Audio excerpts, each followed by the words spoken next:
you're hearing. I know some things going on in your life that God still is fixing and correcting, but I'm still the one. I'm still the one that, Lord, if you need anybody, send me, I'll go. I'm still the one. I was riding by a store one day, just driving. And what caught my attention was it had a sign out there that said, everything must go. And it caught my attention when I saw that, so I made a U-turn, and I said, let me go in that store. That wasn't my plan at first.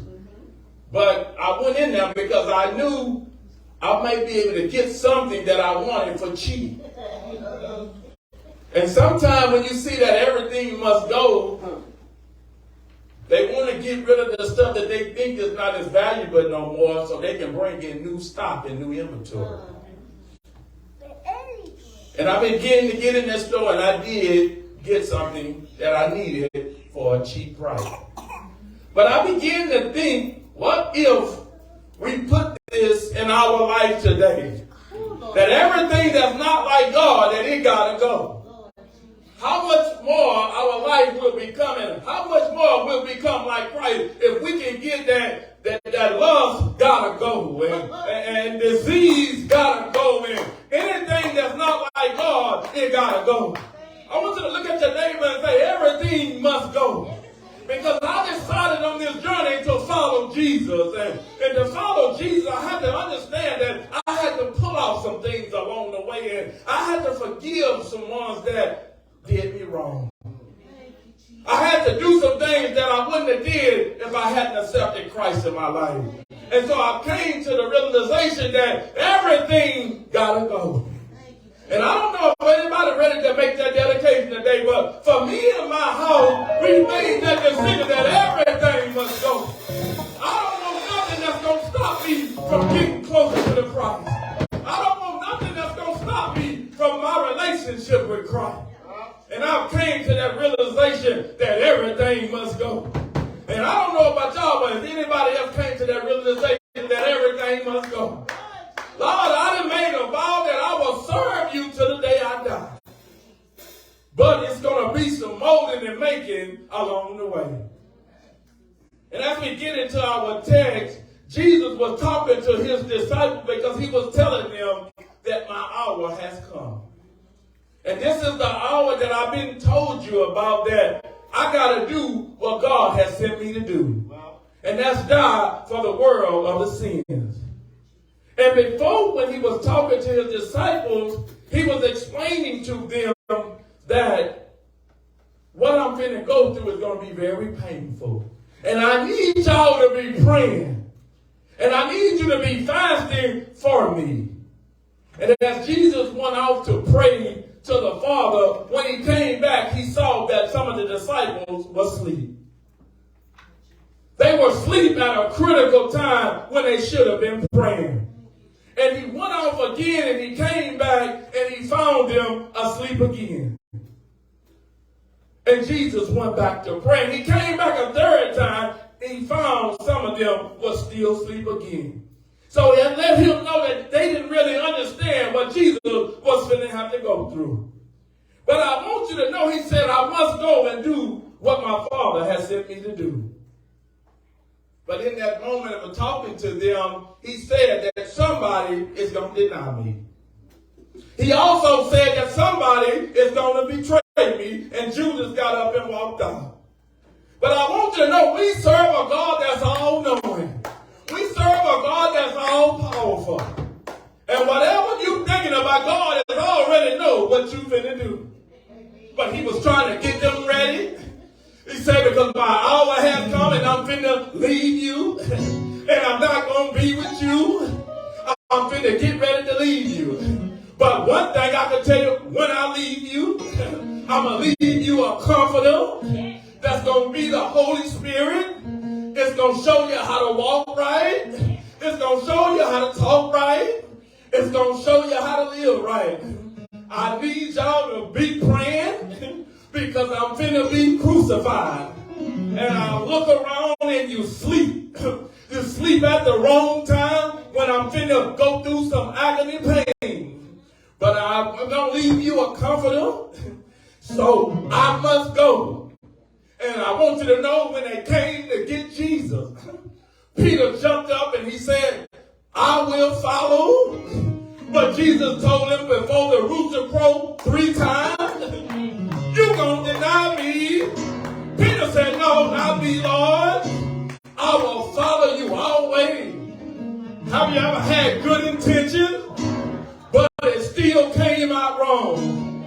I would never do nothing like that. And you found yourself, you didn't stoop, Lord, then you said what you would do. Sometimes your mouth can say anything, but I want you to know that's why we got to depend on our Father. Because when we are weak, He is strong. Peter said, no, I would never do nothing like that. And Jesus said, watch what I tell you. So when they came to get Jesus and they were going to take him, Peter said, I'm going to stay in. I'm going to follow Jesus. How many of y'all just said in your mind, I'm going to follow Jesus? No matter what happens on this journey, I'm going to follow. I'm going to follow you, Lord, because I know if I follow you, everything is going to be all right. Do I have any followers of Christ? Do I have any believers of Christ? No matter what this life may bring, no matter what storm that I go through, I'm going to keep my hands in the Master's hand because I know everything is going to be all right. So Peter said, I'm going to follow from a distance and I'm going to see what they're doing to my Father. And as he was following, the guards, they were taking Jesus to the high priest. And so the guards, they lit a fire at the courtyard. And they sat there. But I want you to know Peter sat down too. And when he sat there, this woman began to stare at him and say, ain't you one of Jesus' followers? I don't know what you're talking about. I don't know what you're talking about. And as he still was sitting there, somebody else said, hey, ain't you one of them that was with Jesus? Ain't you one? I'm asking you, ain't you the one that was with Jesus? Can I see the hand? God, I will never leave you nor forsake you. I'm going to follow you for the rest of my life. Weren't you the one that was with Jesus? I don't know him. I don't know him. Sometimes you can be doing so good, but it's going to be a situation that come in your life that's going to tell who you're holding on to. And if I was you today, I would say, Lord, strengthen me on this journey, because I realize on this journey, I get weak sometimes. The flesh is weak, but I know you are strong. Create in me a clean heart and renew a right spirit in me. Wash me, Lord, so I can be white as snow, because I realize you can say Jesus all day long. You can call him a healer. You can call him a deliverer, that he is. But when you go through the storm, can you still remain faithful? When trying times come, can you say, for God I live and for God I die? Or are you going to deny Christ? The third person looked and said, he is. You was with Jesus, the man of Galilee. I know you with Jesus. That's why. Because I know I heard the way you talk. Christians got a certain way that they talk. I know you was with Jesus. Even though you're telling me you don't know him. We got a certain body language. We got a certain conversation to let you know I'm a servant of the King. You definitely was with Jesus. He denied 3 times. I don't know him. And at that time, the rooster crowed 3 times.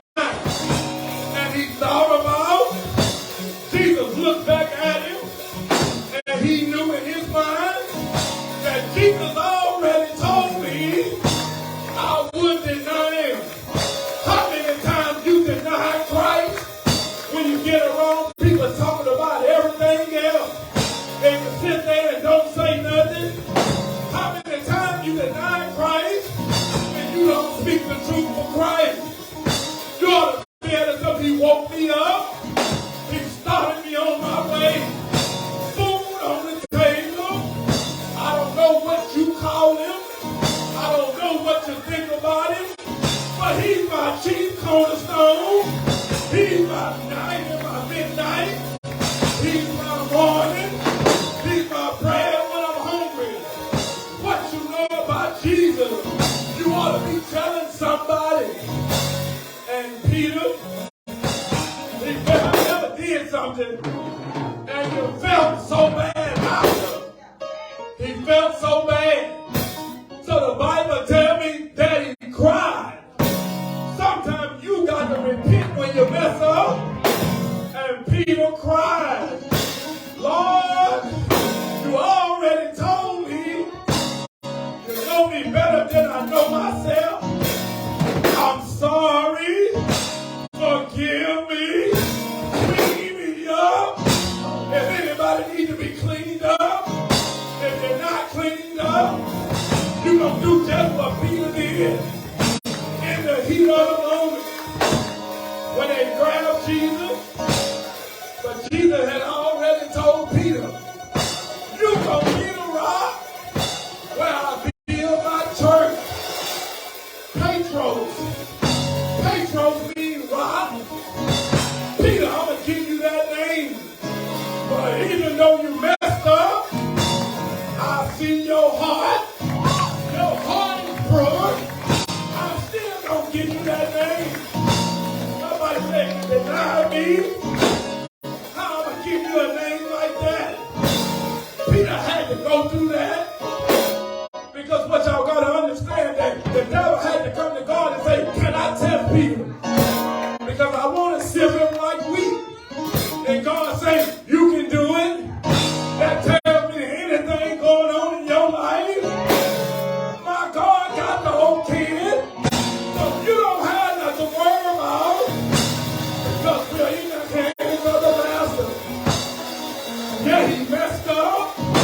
He denied Jesus 3 times. And the Bible says he cried. Have anybody ever had to cry because you messed up? But it ain't the end.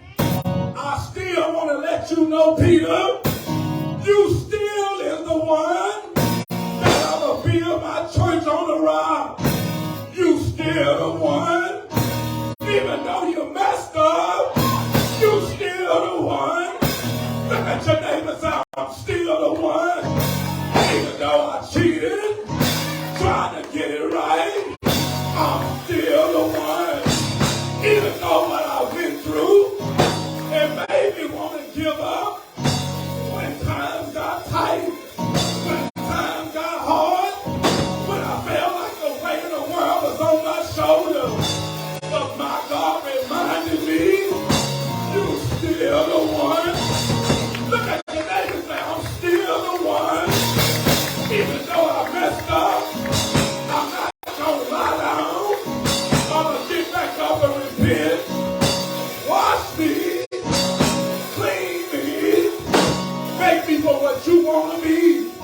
If you know you don't still the one, the Bible says, best begin to give him glory. When somebody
But I ain't going back from where God brought me from. I learned how to go down on bending knees and say, Lord, I'm sorry, but I'm still gonna do what you told me to do. You know why? Because I got family members that's depending on me. I got children that's depending on me. And if I go back, they gonna be lost. But I'm still the one. I'm gonna do it how you want me to do it. God told me to tell you, you still the one. I know it don't look like it, but you still the one. Peter, you still the one. I'm gonna name you the rock. Because God's church is built on the rock. On the solid rock I stand. I want everybody to just get up and get your mind on Jesus as he sings. But God told me to tell you that you still the one. You still the one. I know it don't look like it right